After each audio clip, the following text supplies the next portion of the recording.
Hi, I'm instructor Mike Goyden, and I want to welcome you to our online course.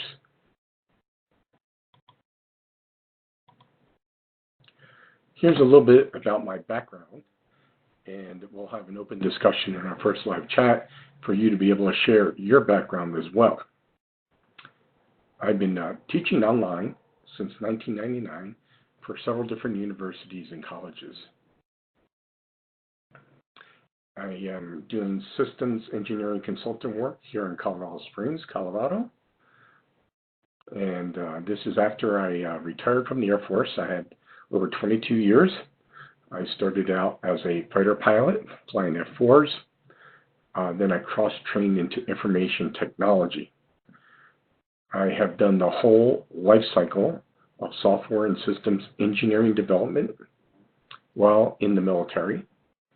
I started out as a programmer, a systems analyst, then I became project manager and a director. In terms of director, I was director of all the systems development for air, missile, space, surveillance, warning, and defense systems for NORAD, which is North America Aerospace Defense Command. I was also the director of computer operations for the Joint Strategic Target and Planning Staff for the Gulf War, cruise missile targeting, and that of the nuclear war plan.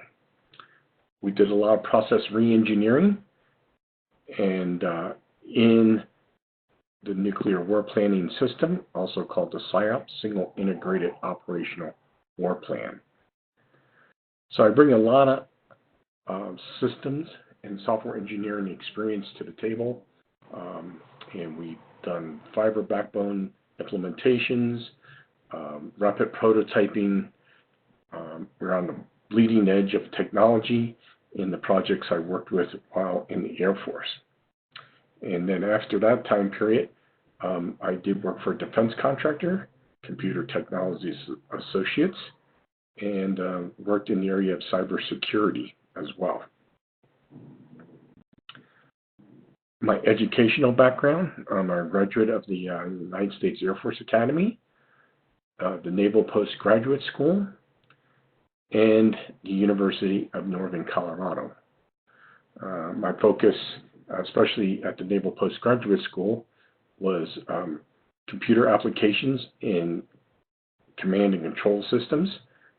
We did a lot of work in artificial intelligence, expert systems, computer graphics, ADA programming, systems engineering, software engineering, also aspects of computer networking, electrical engineering, and a whole gamut of project development. I had unique opportunity to, while I was in the Air Force, to be part of the Participation with Industry program with Hughes Aircraft Company for 3 years in California.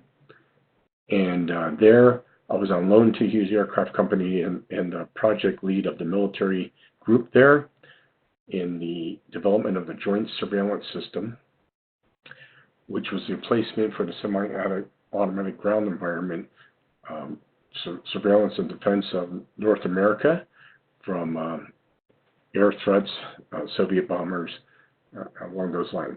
That system is still operational today, even though we developed it in the 1980s.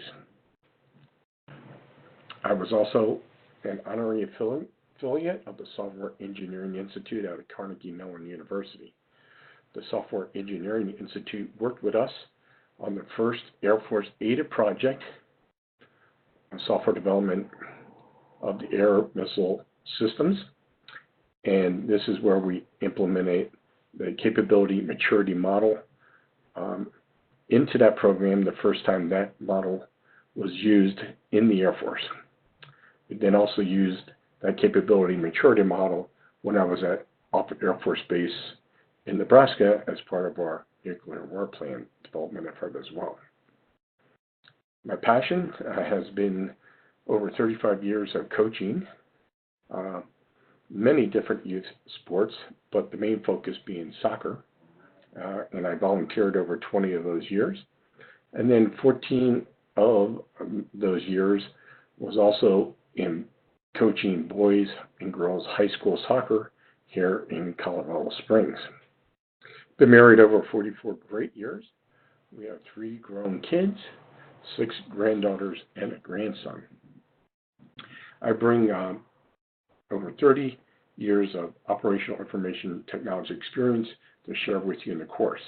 And I hope my experience will help you in learning the real-world applications of what we're learning about in the course.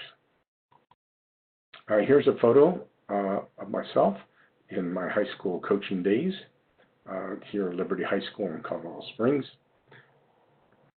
where we, while I was coaching there, we won 3 boys state titles out of 6 times in the state championship games. And on the girls' side, we went as far as the semifinals and had several league titles. So I want to help you succeed in the course, and here's some tips to help you succeed. First, review the announcements each time you enter the course. Very important. Every time you log in, see what announcements are out there. And check your email from me to see if there's any information I'm sharing with you or other methods of messaging you. Review the course syllabus and the grading criteria. Very important that you understand what it takes to earn A. Review the weekly guidance and best practices for each week.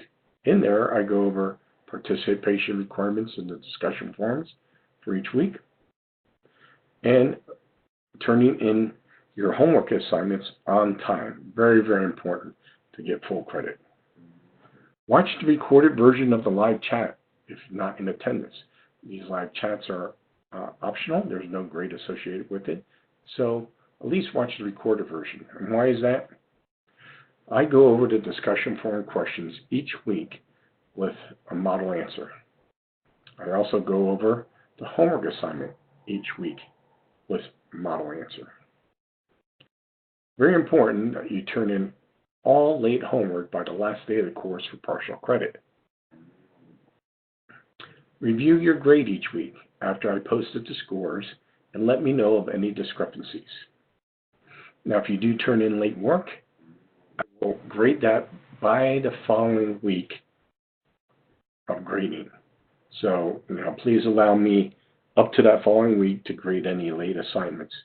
If after a week goes by, I still haven't graded your past homework, please send me a message because I just missed it, and I will go back in and grade it.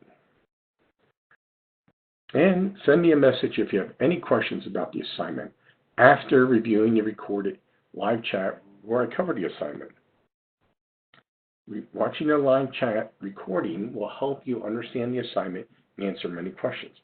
If that still doesn't help, as I mentioned, just send me a message.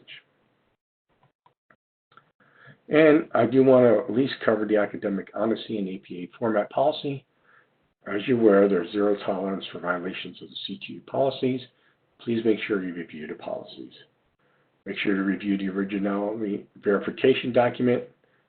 Okay, and also it's known as Turnitin and compares your submitted assignment to the database of millions of documents. It also compares your discussion forum posting to your peers. You are asked to provide credible and relevant sources for each task, and in most cases, this practice will be essential for completing your task. So review the OV score and take a look at your original content. You should have about 75% or more original work and properly cited APA format. Now you can repost the assignments for corrections after posting final for grading purposes. Now there may be some exceptions of that original content. That's just the guideline. It all depends on the amount of research that is required for the assignment. Please let me know if you have any questions about this welcome video, and I look forward to you in the course, and best wishes and hope that you all earn an A.